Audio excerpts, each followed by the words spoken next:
कपडे पांढरे, मी दिसायला काळा, आज खांद्यावर पिवळा, काल निळा, परवा भगवा. अनेक जण म्हणतील हे कुठं कुठं जाते, पण मनात तिरंगा आहे आणि तो कायम राहणार आहे. साहेबांचं भाषण असं झालंय, मी लिहून देतो. आता ते त्यातलं तेवढंच कट करून करून तुम्हाला हिंदू विरोधी घोषित करणार, आणि त्यात ते एक नंबर आहेत. वातावरण सगळं नकली आहे. यात खरं काय तर एका शाळेत एक शाळा तपासणारा इन्स्पेक्टर शाळा तपासायला गेला आणि वर्गातल्या एका विद्यार्थ्याला उभं केलं आणि विचारलं, महाराष्ट्राचा मुख्यमंत्री कोण आहे सांग. ते पोरगं रागानं बघत म्हटलं ते अजिबात विचारायचं. इन्स्पेक्टरनं दुसरा प्रश्न विचारला, म्हणले देशाचे पंतप्रधान कोण आहे. ते पोरगं परत रागानं बघत म्हटलं ते तर अजिबात विचारायचं. इन्स्पेक्टर म्हटला का. तर विद्यार्थी म्हणाला, सर माफ करा, मला 10 रुपये देऊन इथं बसवलंय, माझा शाळेचा काही संबंध नाही, मी नकली आहे. इन्स्पेक्टर चिडला, म्हणले शिक्षक कुठं आहेत. शिक्षकांना बोलवून आणलं. म्हणले सर विद्यार्थी नकली का. तर शिक्षक म्हणाले, सर त्याला 10 दिलेत, मला 100 ठेवले, मी पण नकली आहे. इन्स्पेक्टर चिडला, म्हणले हेडमास्टर कुठं आहे. हेडमास्टर बाजूलाच लपले होते. ते हात जोडून पुढे आले. ते म्हटले मला तर काहीच विचारू नका,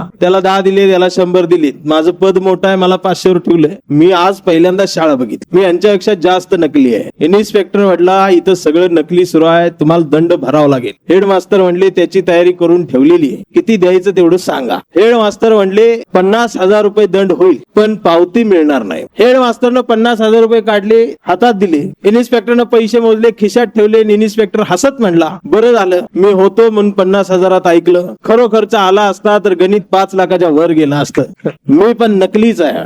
तर हेडमास्टर परत हसले, म्हटले काय झालं. अहो म्हटले जिथं शाळा नकली, विद्यार्थी नकली, मी नकली, शिक्षक नकली, तुम्ही नकली, तुम्हाला आता ज्या नोटा दिल्या त्या तरी कशा खऱ्या असतील.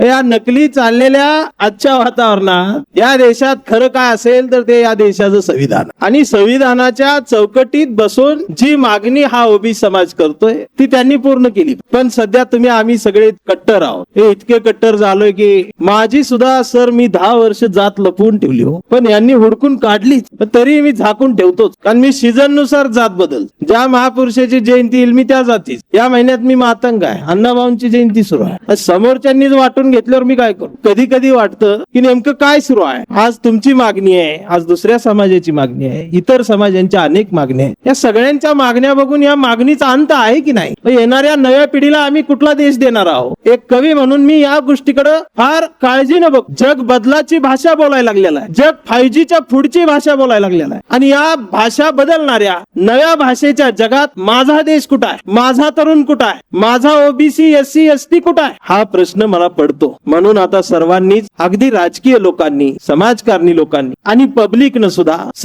सत्तेमध्ये असणाऱ्याही लोकांनी थोडा वेळ शांत घ्या, थोडासा पॉज घ्या, आणि सर्वांनीच आता थंड डोक्यानं स्वतःच्या मेंदूचं ऑपरेशन करण्याची वेळ आलेली आहे. आणि ते ऑपरेशन केल्यानंतर एक नवा उजेड तुम्हाला जर मिळाला तर त्यात या देशाचं भलं आहे. आणि जर ऑपरेशन करूनही नवा उजेड दिसलाच नाही तर समजून जा आपण जगण्यासाठी दरिद्री म्हणूनच जन्माला आले. पेपर फुटीची बातमी तर मी बघतच होतो, पण 2 दिवस झाला हादरून गेलोय. पदव्याच विकत मिळतायत म्हणे पुणे विद्यापीठामध्ये, ज्या विद्यापीठाला सावित्रीमाईंचं नाव, डायरेक्ट पदव्या मागच्या दारानं. मग आम्ही काय करायचं. जिथं जाऊन ऍडमिशन घेण्यासाठी आमच्या मागण्या आहेत त्या मागण्या राहिल्या आहेत बातम्यांमध्ये, आणि तिथं डायरेक्ट पदव्याच आहेत. म्हणून एक उदाहरण मला द्यावंसं वाटतं. उदाहरण वेगळ्या देशातलं आहे, दुसऱ्या देशात. या देशाची त्याचा काही संबंध नाही. जर ते मॅच झालं तर तो योगायोग समजा. एक देश होता आणि त्या देशात एक राजा होता, आणि तो राजा सगळं मनाचंच करायचं. रोज रात्री 8 वाजता त्याच्या मनात काहीतरी यायचंच. गोष्ट दुसऱ्या देशाची. त्याच्या 8 वाजता मनात आली देशाचा बीपी वाढायचा, आणि सगळा देश सुशिक्षित होता पण तो अडाणी होता. गोष्ट दुसऱ्या देशाची, आणि तो अख्ख्या देशाला येड्यात काढायचा. म्हणून मला तो आवडत होता. गोष्ट दुसऱ्या देशाची. ही सारखं सांगायला लागते ना, कट करून मला धरतेली. आणि एकदा रात्री 8 वाजता नेहमीप्रमाणे त्याच्या मनात आलंच. त्याला वाटलं की माझ्या देशात नेमकं काय सुरू आहे हे आता मी स्वतः जाऊन बघेन, आणि ते कुणाला कळू देणार. मग त्यानं वेषांतर केलं. एक घोडा काढला. लहानपणापासून घोडा त्याच्या सोबतच होता. घोडा म्हटल्यावर मनात दुसरं काय आणलं, आणि घोड्यावर बसून तो राज्यात त्याच्या देशात फिरायला लागला. आणि फिरता फिरता एका चौकात त्याला एक दुकान दिसलं, आणि त्या दुकानावर लिहिलेलं होतं येथे पदव्या विकत मिळतील. राजाला आश्चर्य वाटलं आणि आनंदही झाला. माझ्या देशात पदव्या विकत मिळतील. तसं तर राजाकडे कुठली पदवी बी नव्हती.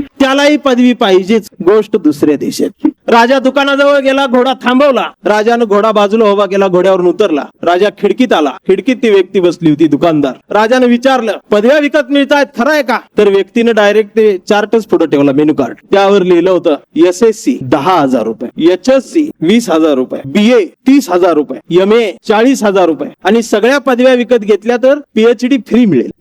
राजाकडे पैसा होता, त्यानं त्याची झोळी काढली. झोळीतून पैसे काढले, पैसे ठेवले. राजानं सगळ्या पदव्या विकत घेतल्या आणि एका मिनिटात राजा पदवीधर झाला. गोष्ट दुसऱ्या देशात. आणि पदवीधर झाल्यानंतर राजा बदलला, घोड्याजवळ आला. आजपर्यंत घोड्याला मित्र म्हणणारा राजा अचानक हाय फ्रेंड्स म्हटला. गोष्ट दुसऱ्या देशात. घोड्यानं पण तिरकी नजर करून बघितले, म्हणले आज वेगळं काय. आणि राजा घोड्यावर बसला आणि घोड्याला टाच मारली. नेहमीप्रमाणे घोड्याला टाच मारली, पण घोडा नेहमीप्रमाणे पुढून गेलाच. राजा बराच प्रयत्न करायला लागला, घोडा जागचा हलना. राजानं घोड्याला मारून बघितलं, पण घोडा पायच उचलत नव्हता. आणि बराच वेळ प्रयत्न करून झाल्यानंतर राजानं विचार केला आणि विचार केल्यावर त्याच्या लक्षात आलं, कदाचित घोडा माझ्यावर रुसला असेल. लहानपणापासून सोबत असणारा हा घोडा आज अचानक मी पदवीधर झालो आणि घोडं तसंच राहील. म्हणून या घोड्याला सुद्धा एखादी पदवी आता मी घ्यायला पाहिजे, नाही तर घोडं तडीपार होईल. गोष्ट दुसऱ्या देशात. राजा पुन्हा घोड्यावरून उतरला, पुन्हा खिडकीत गेला आणि त्या व्यक्तीला म्हणाला, साहेब माझं एक वेगळंच काम आहे. ती व्यक्ती म्हणाली, बोला. लहानपणापासून माझ्या सोबत माझं घोडं सुद्धा मोठं झालं, पण आज मी सगळ्या पदव्या घेतल्या, मी पदवीधर झालो, डॉक्टरेट झालो, पण घोडं तसंच राहिलं. घोड्यासाठी माझ्या किमान एखादी पदवी द्या, मी तुम्हाला 4 पट पैसे देत. त्यावर त्या खिडकीतल्या व्यक्तीनं उत्तर दिलं. त्या व्यक्तीने दिलेलं उत्तर या देशातल्या व्यवस्थेला समर्पक उत्तर. ती व्यक्ती म्हणाली, साहेब माफ करा, आम्ही घोड्यांना नाही गाढवांना पदव्या विक. आणि गाढव पदवीधर झालेला हा देश आम्हाला बघायला मिळाला. मग मला या शिक्षण व्यवस्थेवरती भाष्य करताना आठवतात आमचे कर्मवीर भाऊराव पाटील. बहुजनांच्या पोरांना मांडीवर घेऊन 12 खडीची अक्षरांशी ओळख करून देणारे भाऊराव पाटील. मुला मुलींना छातीला कवटाळून शिक्षण देणारे आमचे साने गुरुजी या शिक्षण व्यवस्थेमध्ये. आणि बायकोच्या गळ्यातलं मंगळसूत्र घाण ठेवून विद्यार्थ्यांना पुरणपोळीचा घास भरवणारे सुद्धा याच महाराष्ट्रातले माटे गुरुजी सुद्धा इथंच आम्ही निर्माण. पण आता भाऊरावांच्या जागी शिष्यवृत्ती लाटणारे खाऊराव आलेत, सानेंच्या जागी आता माने आलेत आणि माटे गुरुजींच्या जागी चौका चौकात दुकान उभं करणारे गावकरांचे मोठे आणि चाटे सुद्धा इथंच निर्माण झालेले आहेत. आम्ही जगायचं कसं, शिकायचं कसं, हा प्रश्न आमच्या समोर उभा राहिलाय. कारण आमच्या मेंदूमध्ये शिक्षणाचा ध्यास नाही, बुद्धीमध्ये ज्ञानाचा वास नाही. अडाणी नाही आम्ही थोडेफार शिकलो, 1ली ते 10वी रोज प्रतिज्ञा बोललो, भारत माझा देश. काही नाही, सगळे पोलिओचे डोस जेव्हा आम्हाला कळत सुद्धा नव्हतं तेव्हापासून पितो आहे. भारत माझा देश आहे, इथं येऊन बघा, प्रत्येकाच्या तोंडाला फेस आहे. सारे भारतीय माझे बांधव आहेत, कौरवांनाही लाजवतील असे चारा खाऊ पांडव आहेत. विस्तवासारख्या दंगली होतात, इथं प्रत्येक हाताला काम आहे. कारण बाबरीच्या ढिगाऱ्यावरती आता चोरीला गेलेला राम आहे. भाकरी मागणाऱ्यांचा, आरक्षण मागणाऱ्यांचा,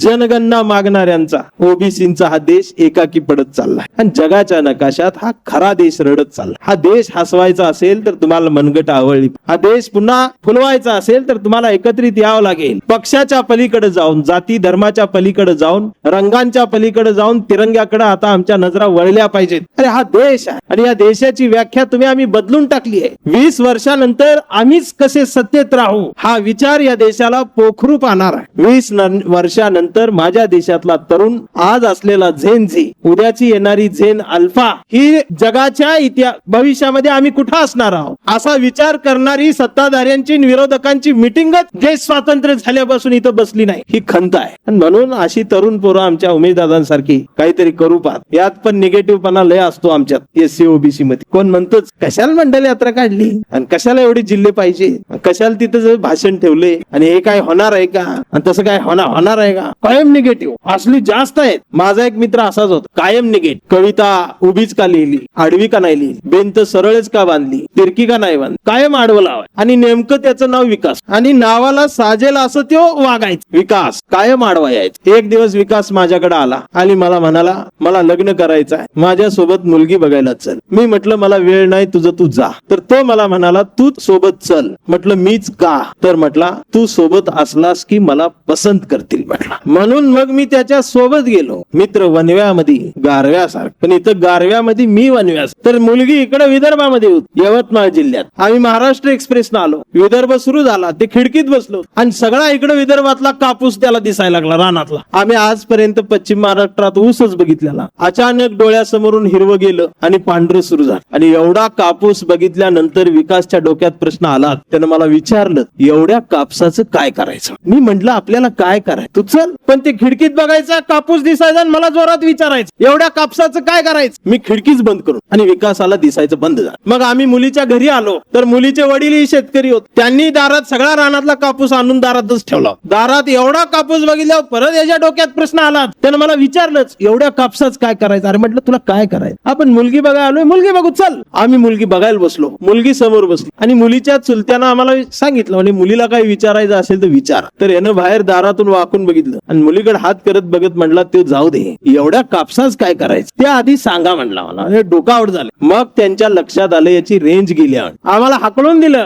आम्ही गावी आलो, घरी गेलो. घरच्यांनी विचारलं, विकास मुलगी कशी वाट? विकास म्हटला, आई ती जाऊ दे, कापसाच काय करायचं ते आधी सांगा. आणि त्याच्या डोक्यात ते एवढं बसलं, ते जोरात ओरडला, कापसाचं काय करायचं? आणि ते जोरात ओरडल्यामुळं त्याच्या ते मेंदूची एक नस चकोप झाली. ते रक्ताची गाठ होऊन तिथंच अडक आणि ते कापसातच थांबलं आणि तो वेडा झाला. आणि तो फक्त एकाच विषयावर बडबड करू लागला, कापसाच काय करायचं, कापसाच काय करायचं. मग घरच्यांनी तो नाद सोडून दिला. म्हटले आता झाला, संपला. मग गावभर तो फिरायला लागला. दाढी वाढली, केस वाढले. आणि मग चौकात तो एका झाडाखाली आमच्या बसायचा. गावात शाळेची मुलं चिडवायची, सगळं गाव हसायचं. आणि आमचा एक हॉटेलवाला रोज राहिलेले भजी घरी जाताना त्याला खायला देऊन जायचं. मग ते दररोज भजी खाऊनच जगाय. परवा सहज त्याला असे भजी खायला दिली, ते भजी खात बसलं. त्या पेपरमध्ये भजी दिले होते, वर्तमान पेपराच्या रद्दीत. आणि त्या दिवशी तो पेपरमध्ये भजी खाता खाता त्यानं शेवटचा भजी तोंडात टाकला आणि त्या पेपरच्या तुकड्यात त्या दिवशी बातमी होती, कापूस जळून राख झाला. बातमी अशी असेल, एका शेतकऱ्याचा कापूस जळून राख झाला वगैरे, पण ते पेपर तुकडा असल्यावर फाटल्यामुळे तेवढेच शब्द राहिले होते, कापूस जळून राख झाला. आणि नेमकं यानं ते वाचलं आणि हा जोरात ओरडला, जाळायला ठेवला होता कापूस म्हटला.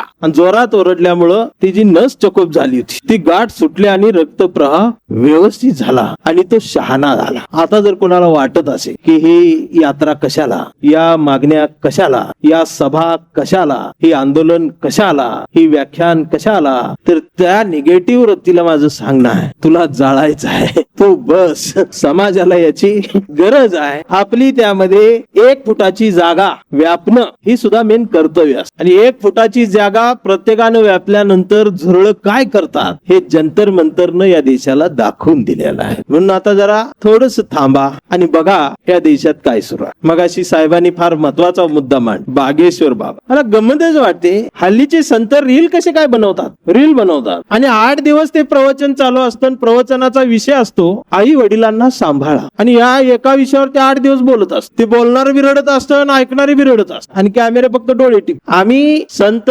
तुकडोजी बाबांची ग्रामगीता सोडली, गाडगे बाबांचा खराटा टाकला आणि बागेश्वर बाबाचा दरबार धरला. आणि बागेश्वर बाबाचा दरबार धरला की खरात बोट तोडतो. कॅप्टन खरात 10वी नापास आणि त्यानं कलेक्टरचं, डॉक्टरचं, इंजिनियरचं बोट तोडलं. त्या चिंचेमधला चिचोका खाऊन आम्ही फेकायचो. तो चिंचेचा चिचोका त्यानं 3.5 लाख रुपयाला विकला. त्यानं विकला याचं कौतुक नाही, तो विकत घेतला. ते विकत घेणारे कोण आहे? ओशनो जल पिले. आम्हाला बिस्लेरी माहित होतं, समुद्र जल माहित होतं, वड्याचं, वगळीचं, नदीचं जल माहित होतं. हे ओशनो जल पण तेव्हा माहित, गंगा जल पण माहित होतं. पण गंगा जल पेक्षा पण ते महाग, 9 लाखाला बाटली.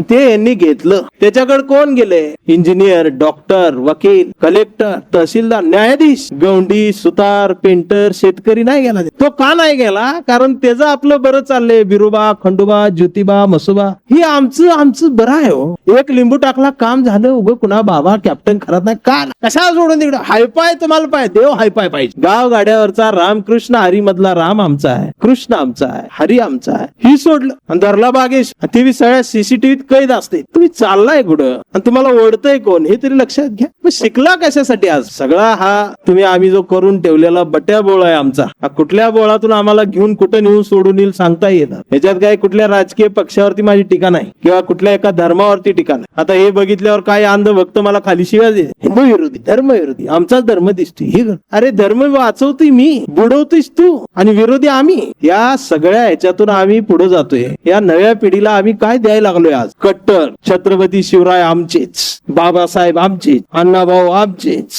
मग ते तसं म्हणताय म्हणून मी मग त्या जातीचा होतोय. मला पण जयंती आल्यावर फोन येतातच. चंदन शिवे एक विचारायचं होतं, तो काय तुम्ही नेमके कोण? मी म्हणतोय माणूस. हे टिपिकल उत्तर बंद करावं. नेमके एससी. आता एससी म्हणल्या विषय संपला. पण नाही, इथंच विषय सुरू होत. ओबीसी म्हटलं विषय संपतो, पण नाही, इथं विषय संपत नाही, उलट इथं विषय सुरू होत. तुमचं बी दुखणं तीच आहे आणि आमचं बी दुखणं तीच आहे. ओबीसीचं दुःख, एससीचं दुःख हीच आहे. जिथं विषय संपायला पाहिजे तिथं संपत नाही, तिथं विषय सुरू होत. मग मला विचार, एससी मध्ये नेमके कोण? म्हणते का सर, का विचारताय? तुम्हाला जयंतीला बोलवायचं. मी म्हणतोय कुठल्या जयंती? ते म्हणतात तुम्ही आधी ते सांगा, मग आम्ही जयंती. अवघड. म्हणून मी एक आयडिया केली. ह्या देशात ज्याला आयडिया सुचतात तो लय पुढे जातो. नुसत्या डिग्र्या असून चालणार, आयडिया पाहिजे, क्रिएटिव्हिटी पाहिजे. मी खरं सांगतो, अशी जर जनता असेल ना तर मी पण पंतप्रधान होऊ शकतो. फक्त जाईल तिथे एक वाक्य बोलायचंय, या चंद्रपुराशी आणि माझा फार जुना संबंध आहे. संपला विषय. तुम्ही इथनं येऊन तिथं मतदान करणार मला, आमचाच आहे म्हणून. मग मी त्याला म्हणतो, सर माझा एक घोळ आहे. ते काय? आमची आई मातंग आणि वडील बौद्ध आहेत. अच्छा, मग तुम्ही अण्णाभाऊंलाही चालता आणि बाबासाहेबांना बी चालेल आम्हाला, दोन्ही जयंतीला या. आणि तुमची आई मातंग आहे, वडील बौद्ध आहे. मग म्हटलं सर घोळ पुढा आहे. ते म्हणले काय? आजोबा चर्मकार, आजी मराठा होत. तेवढ्या अरे अरे मग मस्त झालं. रोहिदास जयंतीला पण तुम्ही या, शिवजयंतीलाही तुम्ही या. म्हटलं सर घोळ अजून पुढा आहे. ते म्हणले काय? एक भाऊ मुस्लिम आहे, दोन बहिणी ख्रिश्चन आहे. आता थोरली भाऊजाई म्हटलं आमची जैन आहे. मग मात्र ते डोकंच खाजवत बसत, बोलू कसं? म्हणून कवितेच्या ओळी येतात. त्याच्या आधी ते व्हॉट्सअपवरती येतं कट्टर, ते असा भगवा झेंडा येतो, शोभ शिव सकाळ. ही नवीनच सकाळ आली, म्हणजे आता शिवाजी महाराज येणार आमची, उठा आपली सकाळ जा. त्यांची झाल्यावर आमच्यानी बघितली. म्हणले भाऊ त्यांची झाली, आपली करा. मग निळा झेंडा, शोभ भीम सकाळ, 11 वाजता. या दोघांची झाल्यावर तिसरा जागा झाला. म्हणलं त्यांची झाली, यांची झाली, आपली करा. म्हणले रंग, म्हणले पिवळा फिक्स आहे. मग पिवळा झेंडा, शुभ लहू सकाळ. म्हणलं लहू कोण? ते म्हणले वर्ण आली, आम्ही केली. अजून आमच्या चांभार बांधवांनी रोहिदास सकाळ नाही काढली, त्यांना ती काढायची आहे. त्यांचा महाराष्ट्रात रंगच फिक्स होत, तो एकदा फिक्स झाला की ती काढणार. हे असलं बोलल्यावर मी मार खात, लय मारतील. चौकात गेलो, कोण म्हणते मी हिंदू, कोण म्हणते मी मुस्लिम, कोण मी मराठा, मी ह्या मी त्या. मी मध्ये जाऊन म्हणतो मी भारतीय, लगेच मारतात. हे नवीन काय आलं? मी म्हणतोय मी जुना आहे, नवीन तुम्ही आहे, मग मारतात. मी आधी गोराच. हे रोज मार खाऊन मी काळा झाला. आमदार साहेबांसारखा गोरा होतो. म्हणून कवितेच्या ओळी येतात, ही सारे धर्म ग्रंथ वाचले, पान चाळताना फक्त एवढीच चूक झाली, बोटाला जिभेवर न्यावं. सारे धर्म ग्रंथ वाचले, पान चाळताना फक्त एवढीच चूक झाली, बोटाला जिभेवर न्यावं लागलं. मी धर्मालाच थुक्का लावला आणि मी माणूस झालो. परवा घर रंगवताना रंगांचीच फार भीती वाटली. लोक हरामी, घराचा रंग बघून माणसाची जात ठरवतात. म्हणून मी अख्खं घरच पांढरं शुभ्र केलं. मी जातीला चुना लावला आणि मी माणसात आलो. एवढं सोपं आहे, पण आम्ही किती अवघड करून ठेवलं. ते आता जन आक्रोश मोर्चे निघतायत धर्माचे. त्यात आमचा पप्या गेला, दिवसभर घोषणा देतो, दुसऱ्या धर्माला शिव्या देऊन नरड सुकलं. ते संध्याकाळी गल्लीत आला. गल्लीत येताना अस्लमच्या दारात नाही यायला. त्या अस्लमचं घर बघून असं दात असा हेच करत होता. तेवढ्यात त्या घरातनं बिर्याणीचा वासा, तेवढ्यात दातावर दात घासत घासत पाणी सुट. पुढं 4 पावलं आलं, परत मागं वळला. म्हणला हे अस्लम बाहेर आ जा.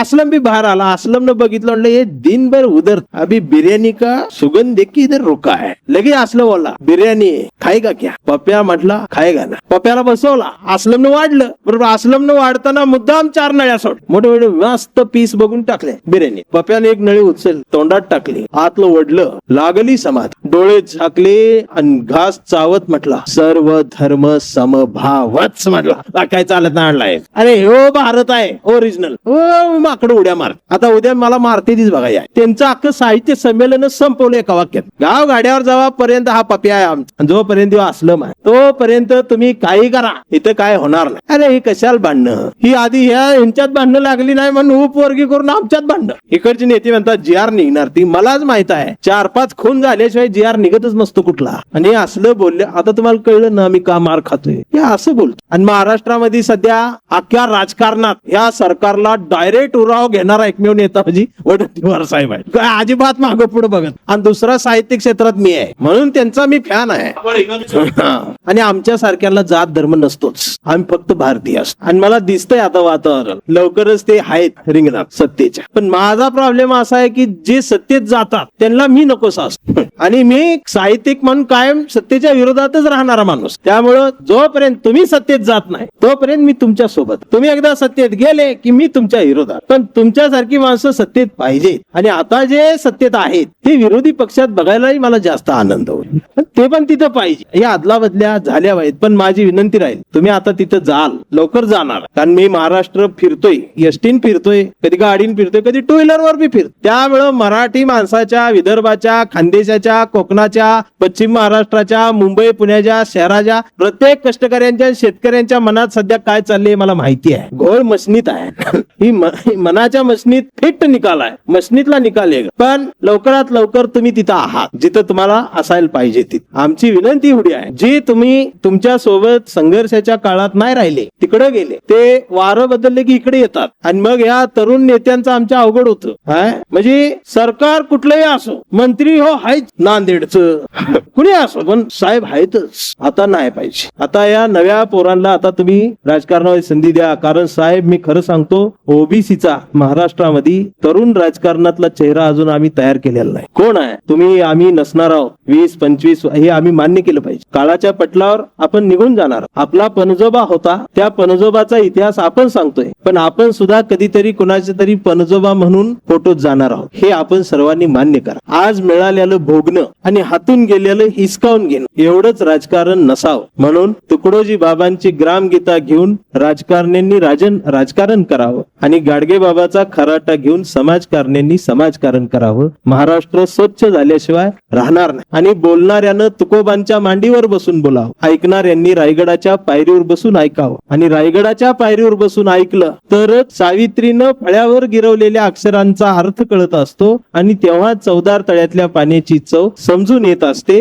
हा एवढा सुंदर आमचा महाराष्ट्र आणि हा देश आहे. पण राजकारण वेगळंच. मला मगाशी विनंती करण्यात आली की एक राजकीय कविता माझी आहे ती सादर करा आणि त्यानंतर कांबळे घेऊन मी थांबणार. कविता आहे, राजकीय कविता आहे, आजच्या विषयाच्या वेगळी आहे. इथं सगळ्या पक्षाच्या आहेत, त्यामुळं जरी असतील तरी त्या प्रत्येक कडव्यात प्रत्येक पक्षावर टीका आहे. त्यामुळे पहिल्या कडव्यात जर तुमच्यावर टीका झाली तर दम धरा. पुढच्या कडव्यात दुसरा आहे. तर इथं चंद्रपूरला आल्यावर एक सुंदर मुलगी रडत बसली होती. तिला मी जाऊन विचारलं, म्हणलं का रडती येत आहे? तर ती म्हणली माझा बॉयफ्रेंड हरवलाय, 8 दिवस झालं सापडत नाही. ती म्हणली त्याला खूप शोधतीये पण तो सापडत नाही, कुठं असेल? आणि मग मी विचार करायला लागलो की आजचा कार्यकर्ता तरुण कुठं असेल? तर त्याचा शोध घेता घेता ही सापडलेली कविता आहे. असेल तो इथंच कुठेतरी असेल तो इथंच कुठेतरी असेल. सकाळी सकाळी भोंग्यावर हनुमान चाळीसा म्हणत असेल. सकाळी सकाळी भोंग्यावर हनुमान चाळीसा म्हणत असेल आणि हनुमान चाळीसा म्हणता म्हणता तो कट्टर हिंदू झाला असेल. असेल तो इथंच कुठेतरी असेल. आणि कट्टर हिंदू होऊन तो मातोश्रीवर गेला असेल आणि मातोश्रीवर धनुष्यबाण खेळत खेळत हळूच गुवाहाटीला पळाला असेल. असेल तो इथंच कुठेतरी असेल. गुवाहाटीला गेल्यावर झाडी डोंगर हाटील बघून मोहरला असेल, बहरला असेल आणि 50 खोके एकदम ओकेच्या घोषणा ऐकून तो गोंधळला असेल. असेल तो इथंच कुठेतरी असेल. तो परत आला असेल, त्याने मशाल पेटवली असेल, कोणी तुतारी वाजवली असेल. पण मला धरून नेतील, मला पकडून नेतील, माझी चौकशी होईल का, मला अटक करतील का, या भीतीनं तो कमळाच्या फुलात लपला असेल. असेल तो इथंच कुठेतरी असेल. पण कमळाच्या पाकळ्यांनी सुद्धा त्याचा आवळून आवळून पार रस काढला असेल आणि आयुष्यातला सगळा रस निघून गेल्यावर त्याची दाढी वाढली असेल आणि मग त्याला भारत दिसला असेल आणि मग तो हळूच भारत जोडोच्या यात्रेत गेला असेल. पण इथं नेमकं चालायचं कुणासाठी आणि कुठपर्यंत हीच त्याला कळत नसेल आणि त्यानं हळूच नांदेड मध्येच हात सोडला असेल. असेल तो इथंच कुठेतरी असेल. चालता चालता त्याचं लक्ष घड्याळकडे गेला, वेळ कळली असेल. पण इथं काकाजवळ थांबू का पुतण्याच्या आठवणीत जगू हीच त्याला कळत नसेल. असेल तो इथंच कुठेतरी असेल. शेवटी सगळ्याच प्रमुख पक्षांचं दार ठोठवून झाल्यावर आपल्याला कुठंच न्याय मिळत नाही हे बघून तो अन्याय विरुद्ध चिडला असेल. मग त्याला बाबासाहेब आठवले असतील आणि तो हळूच आरपीआय मध्ये गेला असेल. पण आरपीआय मध्ये गेल्यावर त्याच्याच अध्यक्षाच्या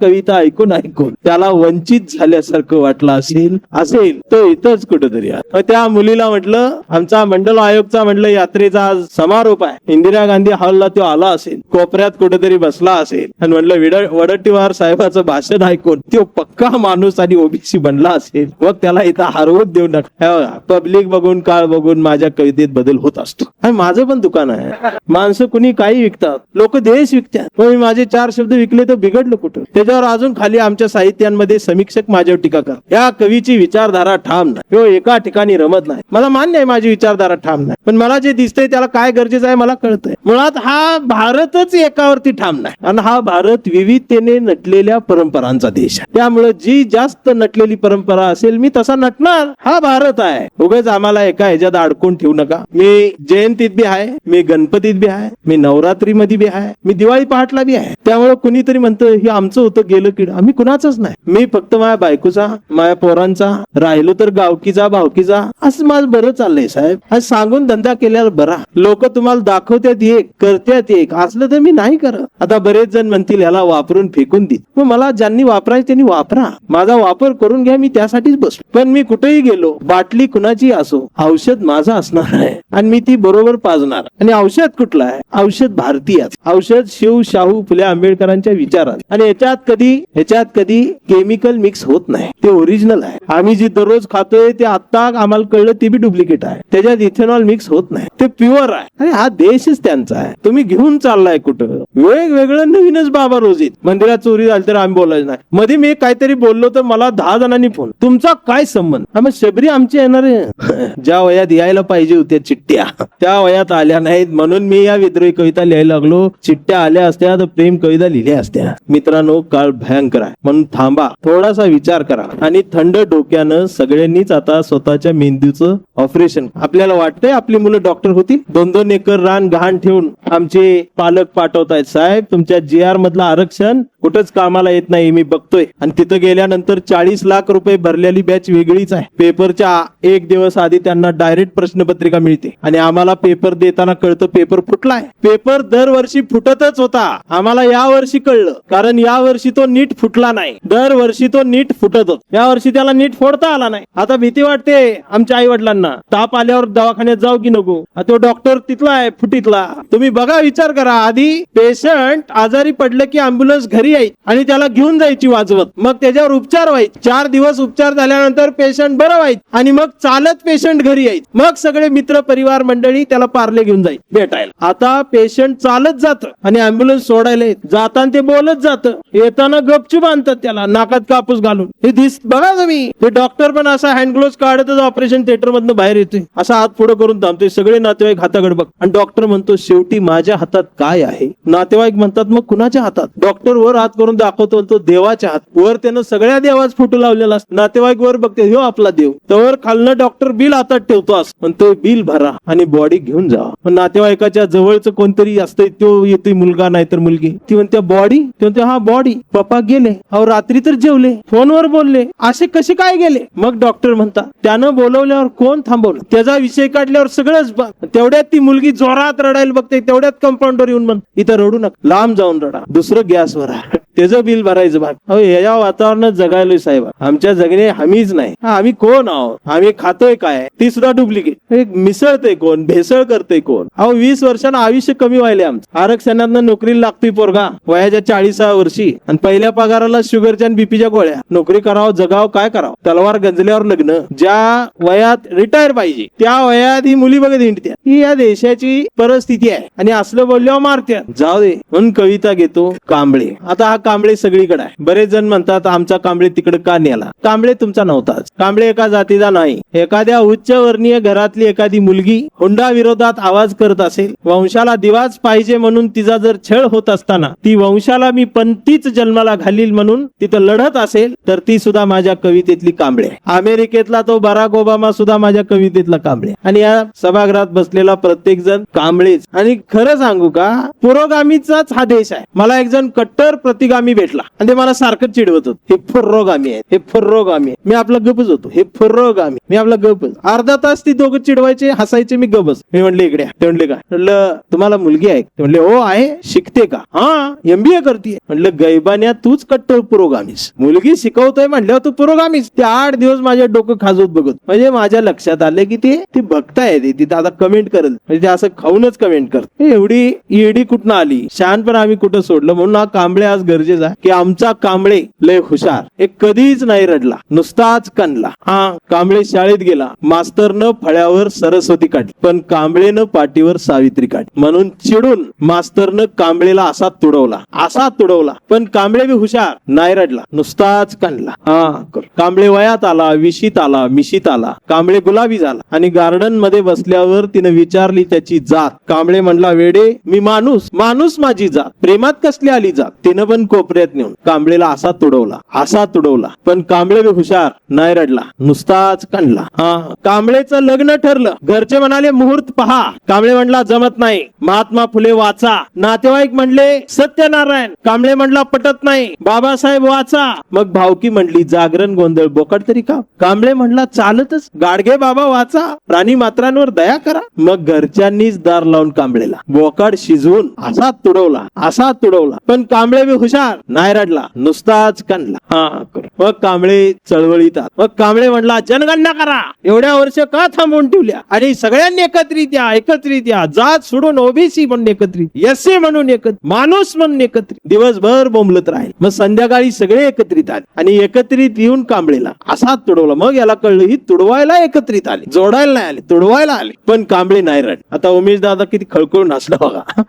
ती रोज भोगते. अनिल डाके सगळे संयोजक आहेत, ते सगळ्याला एकत्रित या म्हणतात, पण ही तुडवते. कांबळे नाही रड, नुसताच ते कांबळेचा मुलगा ते रीलवर वाया गेला, मोबाईलवर. ते रीलवर बघत त्याला चळवळीचं काहीतरी दिसलं आणि परवा कांबळेच्या मुलानं कांबळेला विचार, डॅडा फुले शाहू आंबेडकर कोण डॅडा, ही संविधान भानगड काय डॅडा, मंडल कमिशन म्हणजे काय डॅडा, आणि छत्रपती शिवाजी महाराज खरंच जन्माला आले होते का डॅडा. आता मात्र कांबळे पेटला. अरे म्हणला गावभर पेरलं आणि घरातच नाही उगवलं. मग त्यानं दार लावून पोरालाच असा तुडवला, पण चिरंजीव कांबळे बी हुशार, तो पण नाही रडला, तो डबल कणला करून. मग याच्या लक्षात आलं डीएनए मधनं ही डबल गेलं, विचार ही पुस्तकातलं जात असतात. आणि आता कांबळेला सगळ्या समाजानं वेड ठरवलं. सामाजिक अदृश्य एक हॉस्पिटल आहे जिथे ही असली माणसं पाठवली जात. आता कांबळे त्या वेड्यांच्या दवाखान्यात. कांबळे वेड्यासारखं मानवतेच्या घोषणा देतोय, कांबळे वेड्यासारखं भारतीय व्हा म्हणून जपतोय, कांबळे वेड्यासारखं नव्या भाषेची नव्या जगाची ओळख करून देऊ पाहत, कांबळे विज्ञानवादाकडे घेऊन जाऊ पाहतोय. पण कांबळेच्या एका हातात कुठल्या रंगाचा झेंडा नाही, कांबळेच्या हातात या देशाचा तिरंगा आणि मांडीवर संविधान त्यानं उघडून ठेवलंय. पण डॉक्टर सुद्धा कांबळेला शॉक देऊन तुडवत, पण कांबळे नाही रडत, ते नुसताच करून.